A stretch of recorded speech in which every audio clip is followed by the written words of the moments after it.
countdown to the last comic shop in 5, 4, 3, 2, 1. Trick-or-treat! Oh, hey, happy Halloween, kids! Welcome to the last comic shop. I've got some treats for all of you. Such nice costumes. Look what we got, a Spider-Gwen? Here you go, sweetie. Thank you. All right, and what do we got here? Did you just glue a bunch of kale and twigs to yourself? Yeah, you kind of look like a walking Wendy's super bar. And I think that kale may have turned. It smells a little like bad kale. Hope for the cosplay, bruh. Yeah, I do respect commitment to a bit. So, what are you supposed to be? Hey, you are the comic book experts. You tell me. Rotting lettuce, twigs. I'm gonna go out on a limb and say Swamp Thing. Are you sure about that? I'm thinking he's one of those thing mans. Man thing! Nah, man. I'm the Heap. The Heap? Nice! The original Muck Monster! Mad props for that! Hey, give this kid a king-size Snickers. Here you go. Here's his second one, so long as you promise to go down to that other comic shop down the road and rub those kale-y hands all over their backstock. It's a deal. All right. Well, happy Halloween, kid. Yeah, just be careful that your costume doesn't turn into the Toxic Avenger anytime soon. Man, I love Halloween. Welcome to the last comic shop for all of our listeners out there. We're hoping that you're listening to this while you're giving out candy or maybe some dollar bin comics to some of those kids coming up to your doorstep this wonderful holiday. I'm the host with the most, Andy Larson. I'm joined by Chad Smith and J.A. Scott for the conclusion of our month-long spooky comic book reviews. There you go. It's all treats, no tricks this time, kids. Absolutely. And we're going to be wrapping up Halloween with another one of J.A.'s picks. J.A., what did you want to read for this week? Tomb of Dracula. Specifically, Tomb of Dracula number 50 because it has a crossover with the Silver Surfer. Oh, see. Because what's better than the Prince of Darkness but Space Jesus? See, I knew there had to be a hook. There had to be a catch. You wouldn't have just picked Tomb of Dracula out of the ether. But this is fun. This is like one of those classic Bronze Age, one-issue dealies. So I'm excited. It was exciting to only have to read one issue. You're welcome. But as we'll get to, it's part of actually a collection that you can now get. All of the Tomb of Dracula series has been released. All of it's been collected. And this was volume 4. I don't know about you guys, but I actually read some of the other issues that were included in this particular collection. But we'll get to that when we get to our comic book review right after the commercial break. But to lead us up to the commercial break, I thought it would be fun to visit Ghosts of Halloween episodes past. And Wait, are we doing a clip show? Oh, dude, I'm out. I'll see you later. I did no, better. No, it's a not clip show in a single issue? We got it made. Revisit is a couple years ago. We did do a clip show for Halloween, and part of that show, we did a top 10 Halloween-related superhero segment. And I thought it would be fun to revisit that list because, to be honest, it was done several years ago. And so what I'm going to do is I'm going to go ahead and recap who we ranked from 10 to 1 and then see if we wanted to move anybody around or if you feel like anybody would make your list. Wait, are you implying that our tastes would change over the years? I have matured like fine cheese or wine. I feel like I've gone the opposite way. I'm just getting worse. I'm like that kale that kid was wearing earlier. Like there's not going to be many on this list that will change, but we'll see.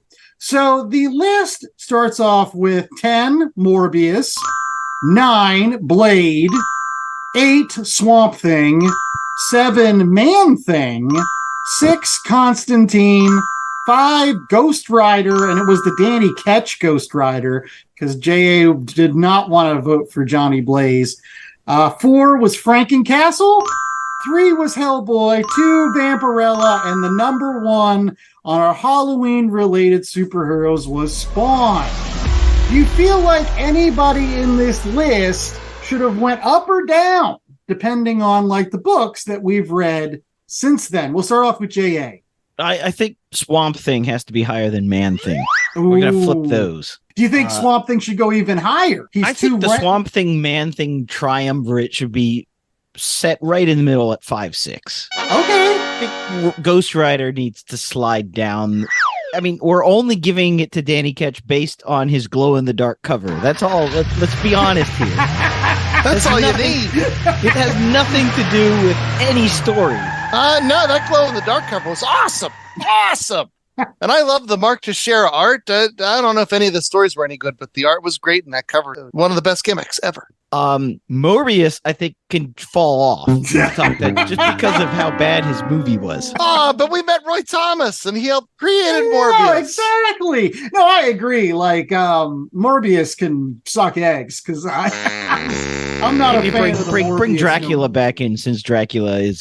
So you're just saying Dracula instead? Dracula should take Morbius's spot. Yeah, if we're gonna have a living vampire, let's get the real one, and not Marvel's attempt to make one of their own because they didn't have the rights to Dracula at that point. I don't understand why, because he was always in the public domain. It actually had more to do with the comics code. At that time, vampires and other undead characters could not be put in comic books and still be considered part of the comics code. So therefore, that was kind of an end around with Morbius. Like, he wasn't technically undead, although he was a vamp. That's why they had to say he was the living vampire, because he wouldn't. Oh, right. Yeah, see, there you go. Friggin' government destroying good art. Get me started. I'll go down a rabbit hole of Tipper Goreness. Oh my goodness. Okay. What about Werewolf by Night? He didn't even make the list. You think Werewolf by Night needs to make this list now? No, he's disqualified because his name's Jack Russell. Yes. Elsa Bloodstone, maybe? I don't know. Let's give another one of those. I feel like the Blades, the Elsa Bloodstones, the Van Helsing grandchild, they all sort of exist in the same Bronze Age milieu. I don't care about that, but I have a bone of contention. FrankenCastle is way too low at number 4. Way too low. But he only had one story, though. And it was the best. It was half of the best. Go back and listen to the tape. Even you admitted that whole series isn't that great. There's like issues that you just cut out of your rating. No, yeah, you just got to ignore those. The rest of it's the best. I think that Hellboy and Vampirella both are higher. Hold on, wait. Let me propose this. Okay. If you're going to knock FrankenCastle because there were a handful of bad issues in his run, let's look at Spawn. How many issues is Spawn? Yeah, I think Spawn is too high. I don't think he takes number 1 anymore. I don't know what we were thinking. Yeah, let's look at Vampirella. How many high-quality Vampirella books have you seen in the last 4 decades? Oh, I'm sorry. Yes, I've seen lots of covers, and that's all that matters. When it comes to Vampirella, it's just the covers that matter. I would sooner go Elvira than Vampirella, which I really like Elvira. I met her once in real life. She was real nice. Oh, yeah, she's one of the most iconic characters out there. I think she deserves to be at the top of the list. I will agree. I think Spawn is rated way too high in retrospect. Like, everybody knows who Spawn is, but I don't think he deserves just the top spot just because everybody knows who he is. I mean, that's crazy. You can't give it to Vampirella for the top spot because there's like, name a great Vampirella story. I'll wait.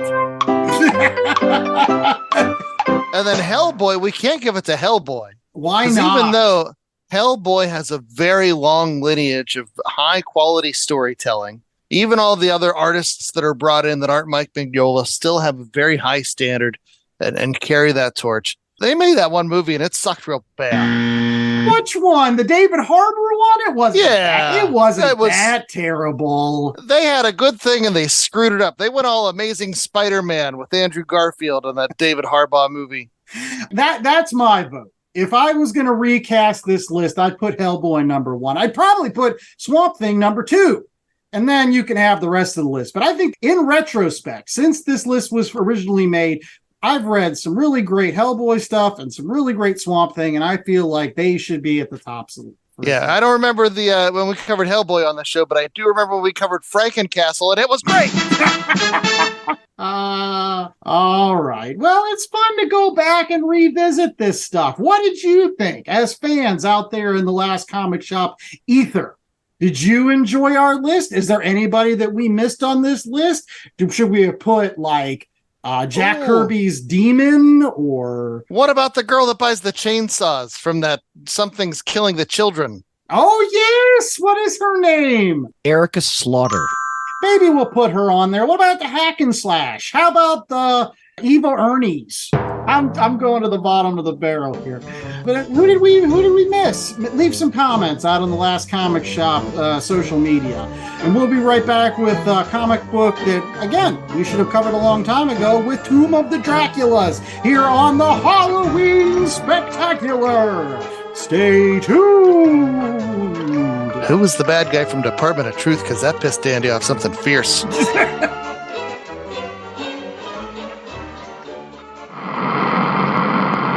Hey, it's Mikey Wood, frequent Last Comic Shop guest and collector. And as a collector, I'm always in need of boards, bags, long boxes, and more to house all those comics. That's why I use promo code LCSPOD to get 10% off my orders at bcwsupplies.com. Not only does it get me a discount on BCW's already low prices, but I know using LCSPOD at checkout is another way I can show my support to the Last Comic Shop podcast and their continuing mission to bring fans together under that big comic book tent. So if you're in need of comic book supplies, head out to bcwsupplies.com and use promo code LCSPOD today. That's LCSPOD.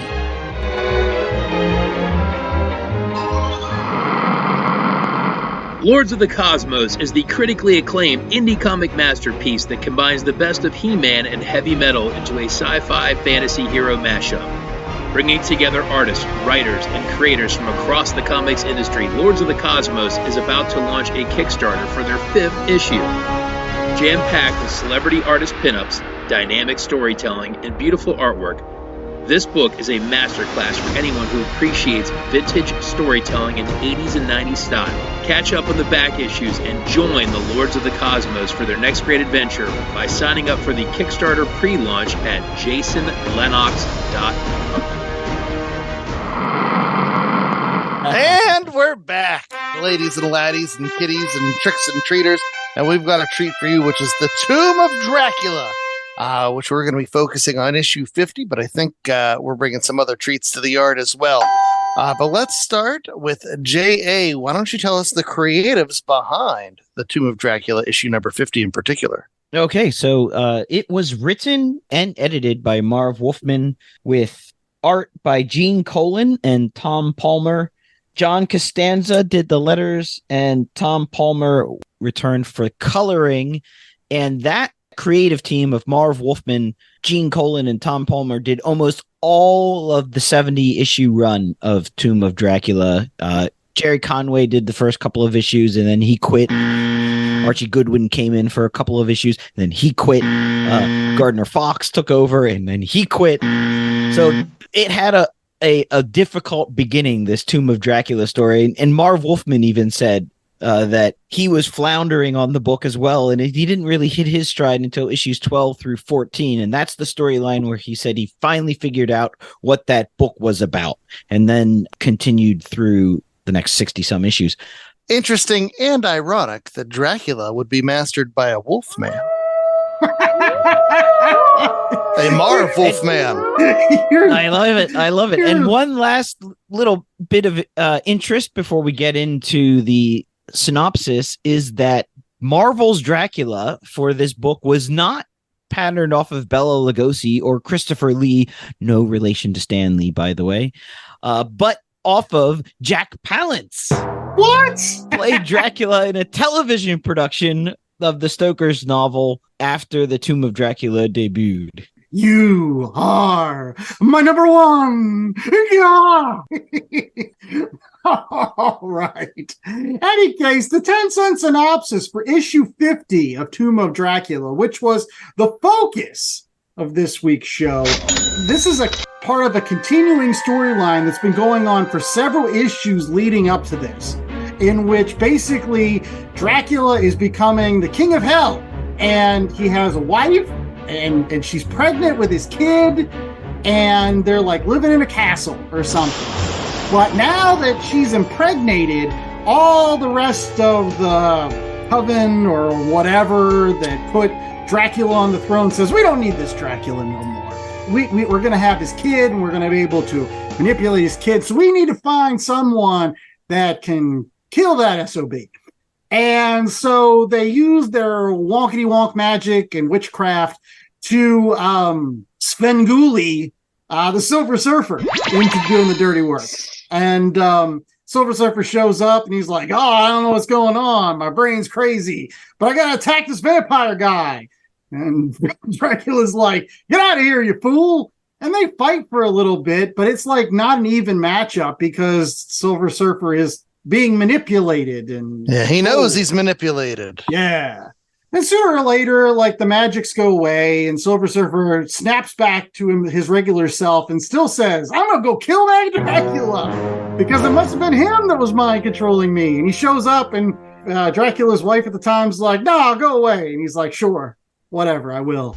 And that's the end pretty of the much issue. what happens. Yes, yeah. It's they had to wrap it up real fast. It's not unlike Indiana Jones and the Raiders of the Lost Ark, where he doesn't really need to be in the issue for anything to happen in the issue. Yeah, there's nothing that's resolved at all in this. Like, he shows up for a little while, and I guess the only thing that you can say is that coven can mark off one person that can't get rid of Dracula. They're like, well, we tried Silver Surfer.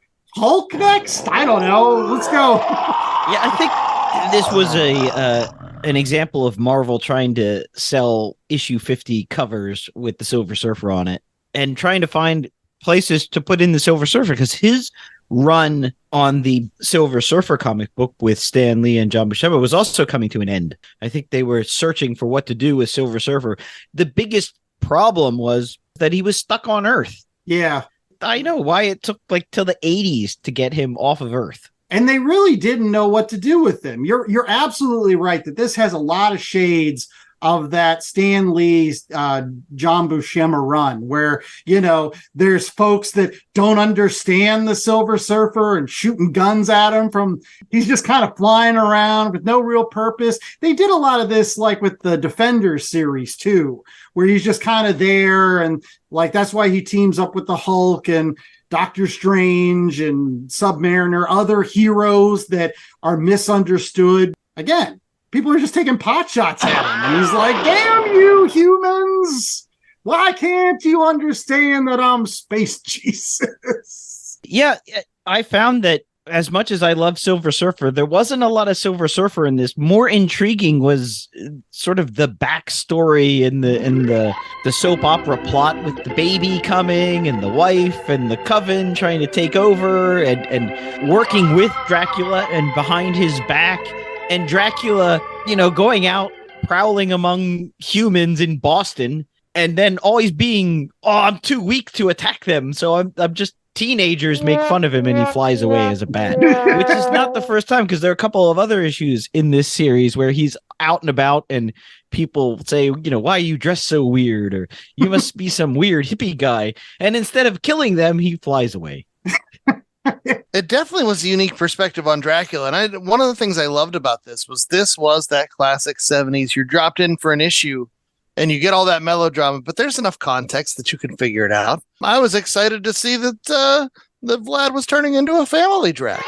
He seemed to be taking his responsibilities very seriously. He didn't really seem like a bad guy until he seemed like a bad guy. But, you know, I wasn't anticipating all the people trying to hunt him and bring him down. And there's, you know, he has that whole, I don't know, I saw someone on the internet refer to him as like a Scooby Gang, like trying to come after him and take him down. There's that Rachel Van Helsing, Blades part of it. But he did seem more hunted and put upon than dark, evil, broody bad guy. Yeah. It was weird. He was kind of more of a little bit of an anti-hero.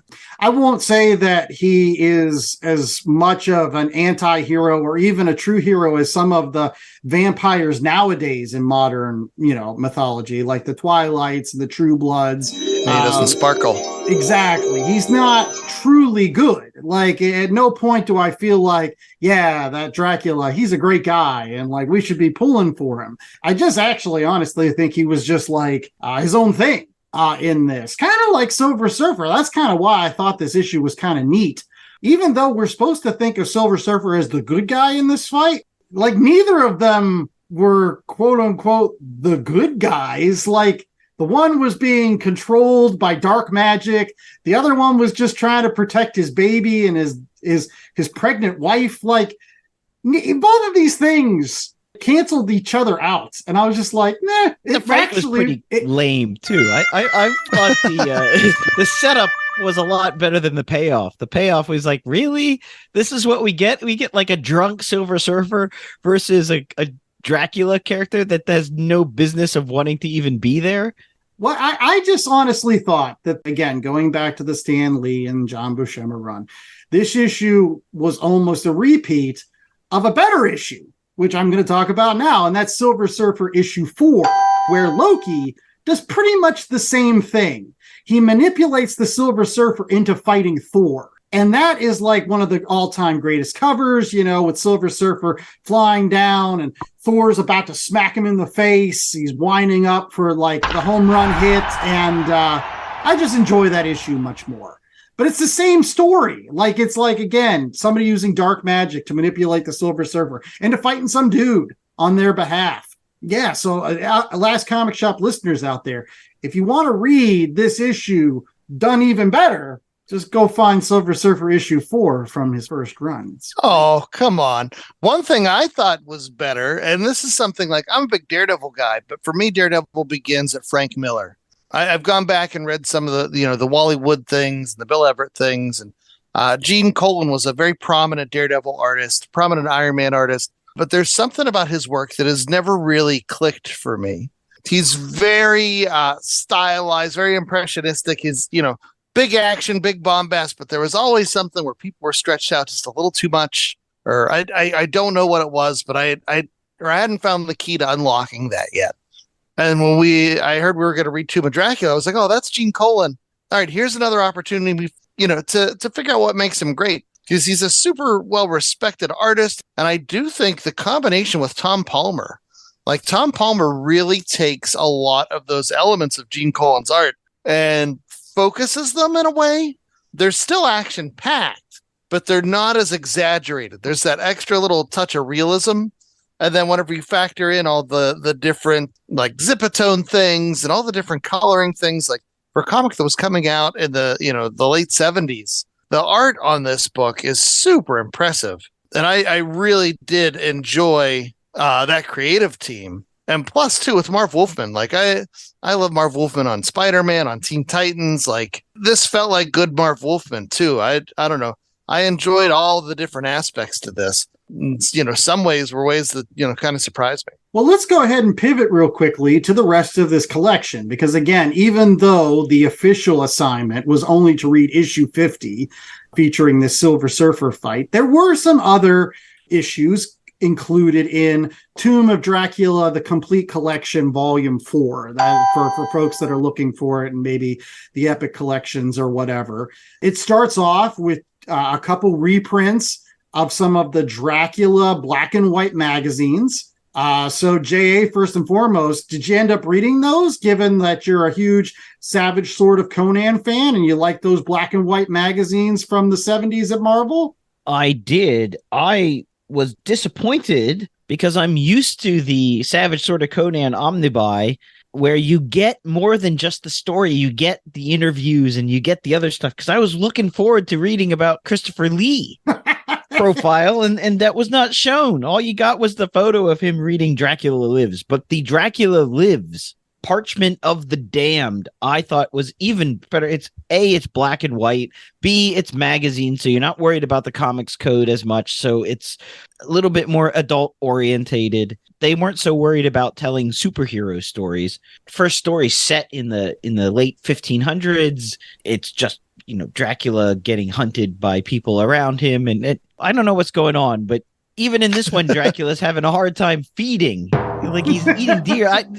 Was that like a editorial choice where they're going to show Dracula not feeding on people? Maybe. They did take pains at times to kind of humanize the Dracula in these stories. Like, you get to know more about Vlad and how he was like, I don't know, it seemed like a noble soldier at times. And like maybe the vampirism was a curse. Not going full-fledged good guy, but at least giving him some backstory where you could sympathize with him a little bit. So I don't know if that played into it. Like, hey, we're not going to show him killing old ladies and draining their blood. Yeah, I don't know. He did find some fine young ladies and drained some of their blood, though. Left them laying in the street in that story. He's not entirely innocent. So yeah, I did read that first story that came out of the Dracula Lives magazine as well. And it was neat. You have this guy who's kind of trying to blackmail a town into paying him off because he's learned the secret of how to defeat Dracula. And it was tons of fun. It definitely did lean a lot more adult. And like I said, we got to see Drac sink his teeth into some foxy ladies and use his powers of persuasion. All that was fun stuff. One thing as a comic nerd that frustrated me, though, is I didn't know who did the stories. They didn't have a clear credits page. And so through some Googling and some help from JA, we found out that Doug Monk was the guy who wrote that story and had 3 different artists for the 3 different parts. It was Sonny Trinidad in part 1, Young Montano in part 2, and Steve Gann in part 3. That's kind of stuff that, in these highfalutin collections, it'd be nice to have made clear. Just give me a little corner box or something. Yeah, that is true. Speaking of other things that were in this collection that I particularly enjoyed, there's a 2-issue arc. Half of it occurs in Tomb of Dracula, and then, awesomely enough, they include the second part, which was actually in Doctor Strange. And this is basically, again, the master of the mystic arts, Dr. Stephen Strange, versus Dracula, which is a kind of a neat story. And it's one that I've kind of sort of read before, because there was a time in which I was reading that entire run of Doctor Strange, Master of the Mystic Arts, that was going out in the 70s. This particular issue comes out after Doctor Strange sees the entire universe die just to be replaced by Eternity, who just says like, I changed my mind. I'm going to recreate the universe again. But he's the only person that sees like Eternity just destroy the universe and then recreate it. So he's kind of in this weird mood where he's like, I just saw the universe die, and now Wong's dead. You get like Dracula being more of a master of mystic arts himself. And it's kind of like a duel of magics a little bit, which I thought was kind of neat because, like, honestly, I had a hard time reading this Dracula character. Like, I just did. Whatever the story demanded of him, they would just cast him in that role. And that's kind of sort of what they do with Doctor Strange sometimes. So to like give them both focus by just being like, yeah, they're just wizards battling. I actually thought that was the better duel than the one that he had with the Silver Surfer, honestly. So before we go to commercial break, anything else that grabbed you by the chin hairs from this particular collection? There was a lot of Blade, and Blade was different in various aspects of the book. He was sort of antagonist and protagonist and antagonist again, and sometimes he's fighting Dracula, other times he's fighting Hannibal King. So I think if you are a Blade fan, if you like the Blade movies or you like sort of modern Blade storytelling, this would be an interesting book to go back and read just from that angle, to see how he was treated in the Bronze Age and what writers did, the original writers and creators of Blade did with the character. Oh, yeah, no, it's definitely different than the Blade, we've come to know post the Wesley Snipes movies. So it is neat to see where he's come from and the goggles, the ski goggles he's wearing all the time. the goggles and like the brown jacket, and it's a Green different pants. look. I liked it. I wish they would have kept that for the movie. Really? You like that Yeah. more than that I black like the armor goggles. and the dark trench coat? Black armor and the dark trench coat is just so Matrix. Oh, okay. Fair enough.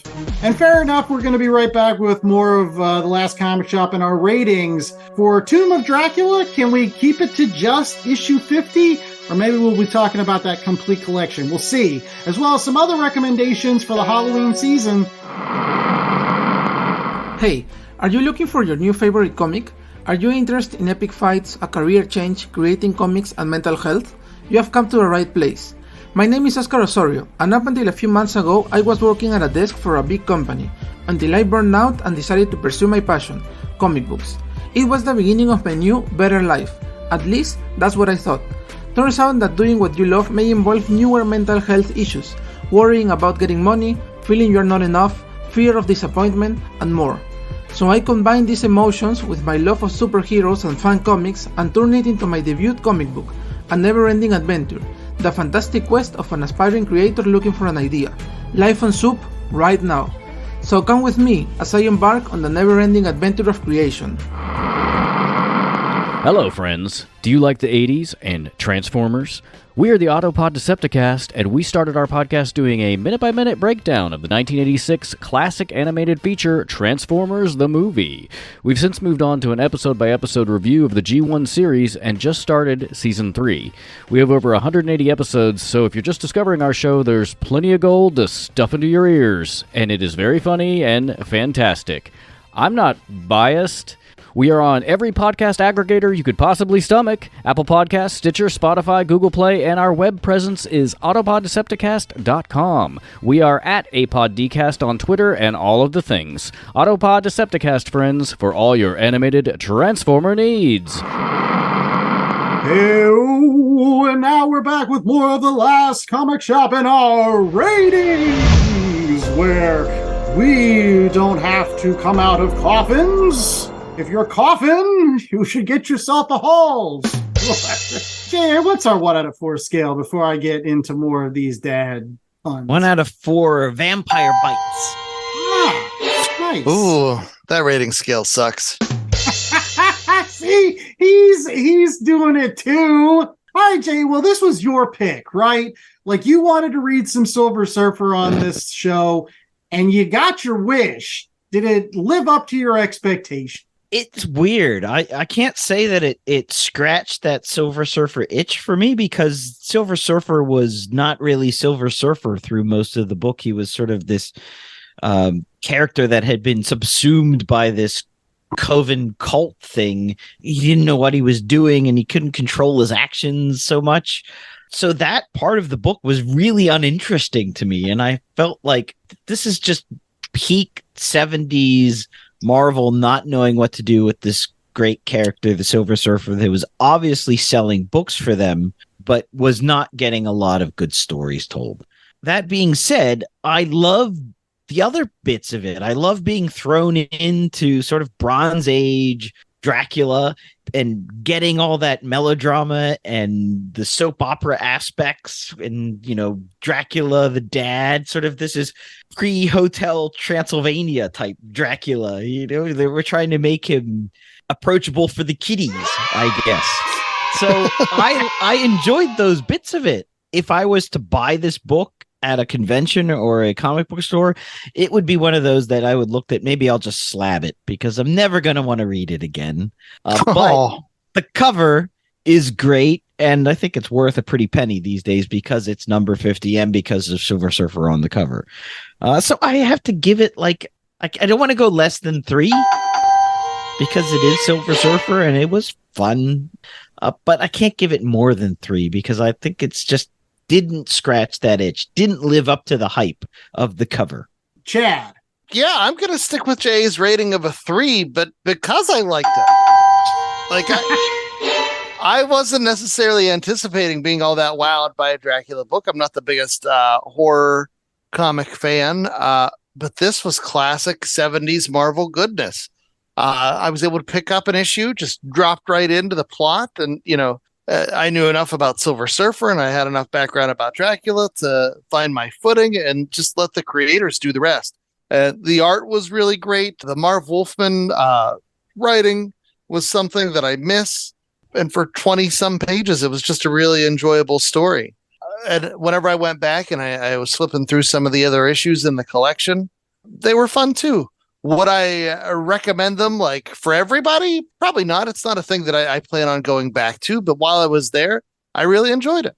And so the Gene Colan art with Tom Palmer, like Tom Palmer helped me unlock something about Gene Colan that, that wasn't there before. So I'm excited about that. I might go check out more issues for that. And the story itself was fun. I want to find out about the rest of the gang that's trying to kill Dracula and Dracula's wife and Dracula's kid and what happened. His wife seemed really creepy and like one of those creepy positive people. Like maybe he saw the future and it was good.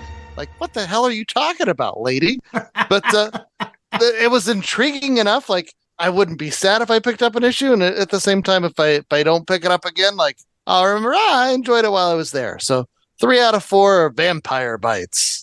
I'm going to go a little bit lower than both of you guys, but not by very much. I think I'm going to give it a 2.75. It is above average, honestly.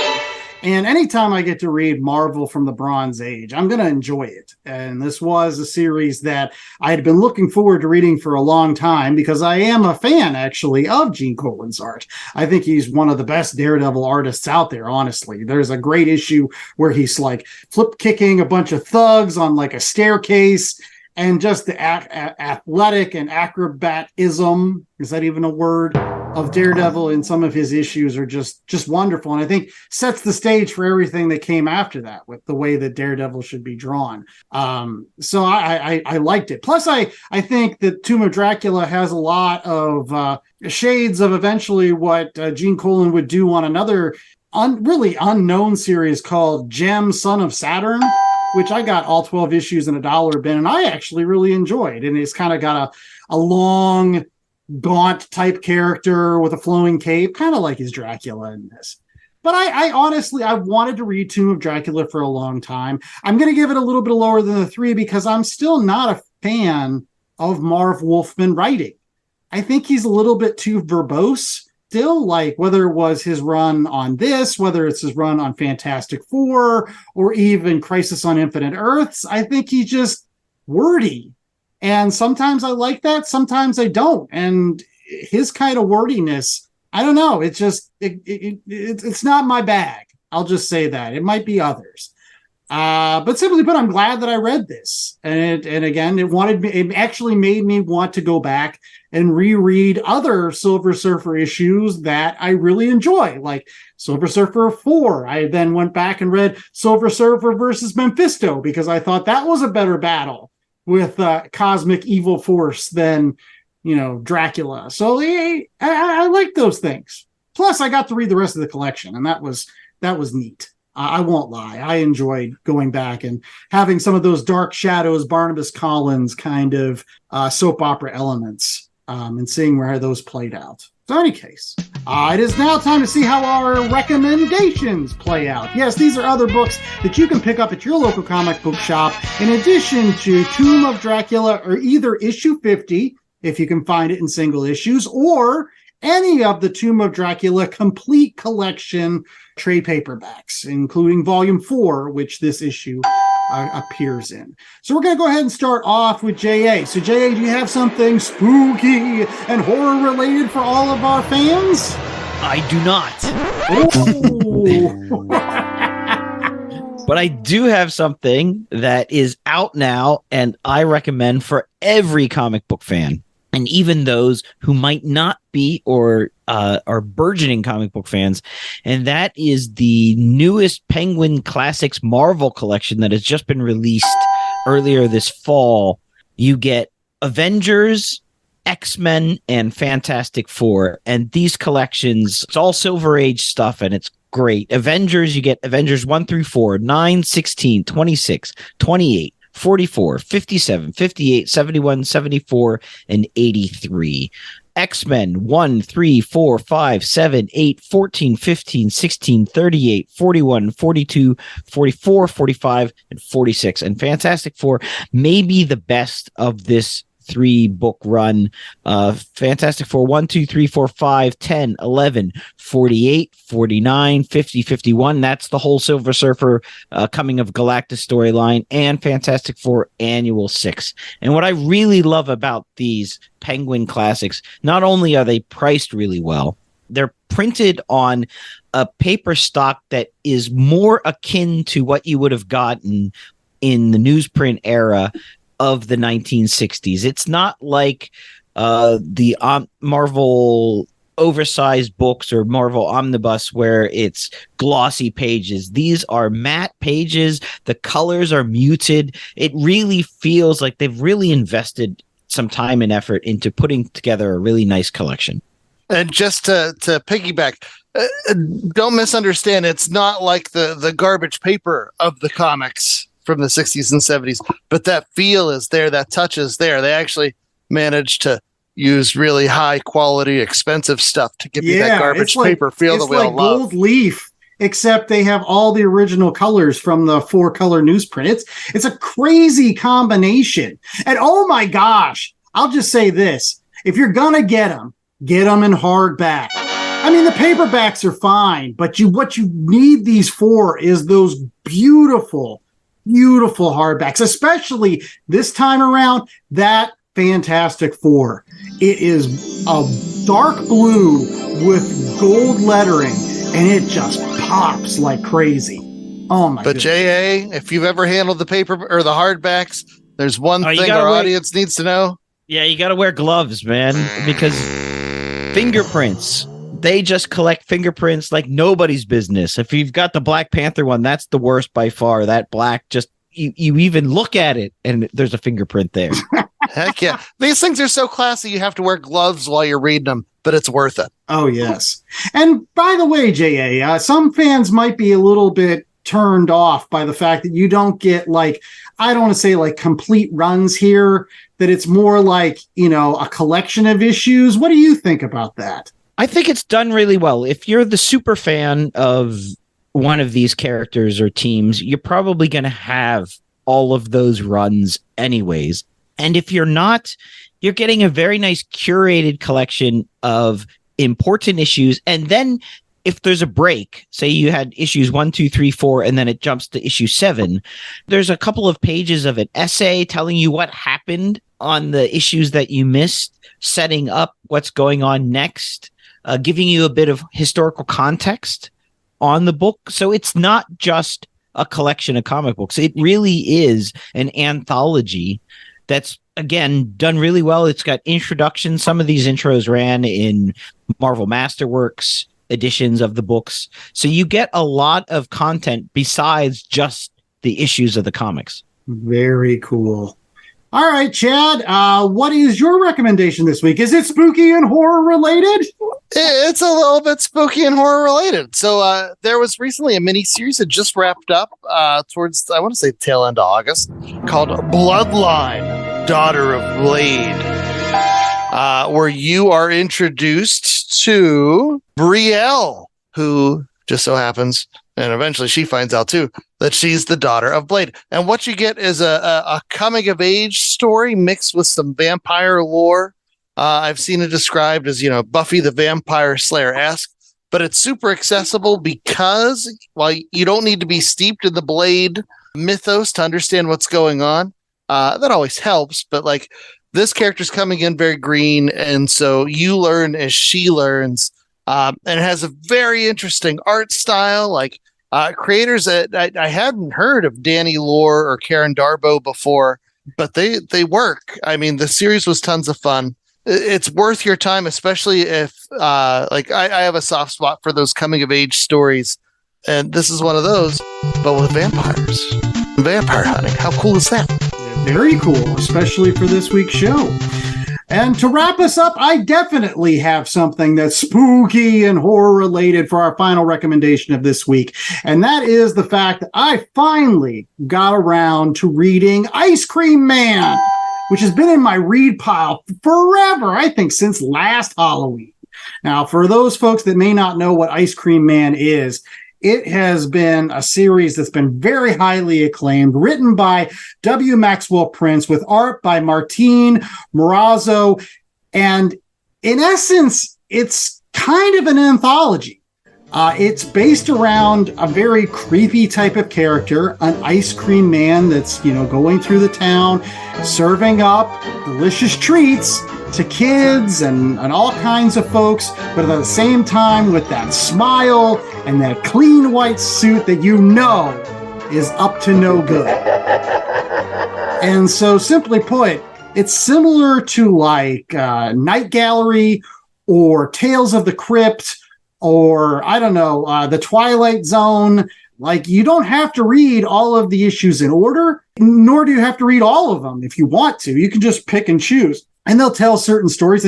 And yes, of course, you get a little bit more of this kind of underplot about who the ice cream man is and what he actually could be. And it's not good.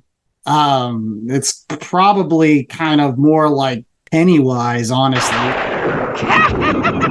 Spoil too much, but yeah. But there's a story about drug abuse. There's another story about a kid whose parents are killed by spiders. There's this weird story about this guy that was a one-hit wonder, and he dreams about what if he had another hit. I was going to say, was he an own-eater? Oh, I get it. That thing you do. They were the Wonders, but they were spelled with Wonder. The Own-Eaters, that's the Wonders. Any case, yeah, he was a one-hit wonder, and he was the horror in that story is that the creativity left him. And so, the ice cream man takes him on this trippy, demonic, yellow submarine ride to try to make his dreams come true. And it turns out that it's actually really a nightmare. Again, it plays upon certain aspects of deep-seated fears that we all have, and it's done very well. Every issue is kind of there's nice twists and creative thinking here. So if you really want a modern day horror anthology, pick up Ice Cream Man. It is really just as good as everybody claims. Something else that's just as good as everybody claims is the Last Comic Shop podcast. You've heard folks talk about it in the break rooms, in the comic shops. We are wonderful. We'll tell you, just in case you don't know. Exactly. We give you comic book reviews and recommendations every single week, and our shows are evergreen. So if you want to listen to other comic books that are horror related, go back and listen to past episodes, like our reviews of FrankenCastle, like we mentioned, or Once in Something's Future killing about the children. Zombie King Arthur. Yeah. Or that was a good one. I like that one. Yeah, or just this Can I put year. Zombie King Arthur on our list? No, we did not put Zombie King Arthur on the list. Yeah, he was so scary. Yes. And Grendel's mom. But don't be scared to rate, review, and subscribe to The Last Comic Shop and to download as many episodes as you want, because you will be well rewarded. What was that book we read by Stephen King's son that was about the Antarctica? Plunge. Yeah. Plunge gave me the promise of math and never delivered. I'm still kind of bitter about that. Yes. But we deliver all the time, especially out there on our social media accounts, where you can find us at Last Comic Shop, where Andy will post Golden Age covers to help put you to bed. Jay does his weekly polls over there on the X. We're on Blue Sky. We're on Mastodon, I think. We still have an Instagram and Facebook pages.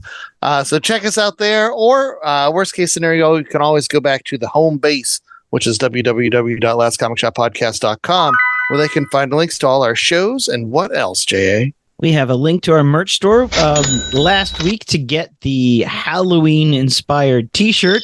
After that, you're going to have to stick around for the Christmas-inspired T-shirt. Maybe we put out something for Thanksgiving. I don't know. It's the Thanksgiving shirt is like the normal Last Comic Shop T-shirt, just has some gravy stains. Oh, okay. That's it. I was going to say, though, that the moment Halloween is done, people are putting their Christmas ornaments up. So they're already thinking about, And I am too. Man, just bring me some of that Christmas Yuletide cheer. I'm ready for it. I'm ready Christmas for in the Philippines. It's already been up since the middle of September. That's where I need to live. I love it. Any case, what I also love is all of those wonderful books that we reviewed on this week's show. Chad, why don't you recap them for us? There you go. And you can find these at a local comic shop or bookstore near you. So we started off by talking about Tomb of Dracula, and we're reading from the Complete Collection, Volume 4. And then we also talked about the Marvel Penguin Classic Edition collections that just released earlier this fall with the Fantastic Four, which got the #1 recommendation. The Avengers, the X-Men, they're all classy. Get your gloves. Have yourself a time in those wonderful curated collections. Or maybe you want to go with the Ice Cream Man, which I've been meaning to check that book too, or that Ha Ha Ha. Or I've heard so many great things about those anthologies. But Ice Cream Man is out there. Or finally, Bloodline, the Daughter of Blade, which is a little bit lighter, a little bit more youthful energy there. But there are all kinds of different ways to find your flavor at your local comic shop. All right. And until next week, when we hope that you come back to the last comic shop, I'm the host with the most, Andy Larson. I'm joined by Chad Smith and J.A. Scott. And make sure that you stay tuned next week. It is Public Domain by Chip Zdarsky. Until then, stay safe, stay giving out candy. And remember that if you have a favorite Halloween movie, this is your last chance to watch it. I know I'll be watching Bride of Frankenstein. That's my annual tradition. Guys, you got one? Evil Dead. Bust out the Bruce Campbell, the original version, Evil Dead #1. I've got so many. I think this year I'm going to do a Christopher Lee Dracula. Ooh. Run. Especially looking forward to Dracula AD 1972. Yes, but they don't have Jack Palance. Says I bite bigger than you. I suck bigger than you. That's all. He sucks so hard.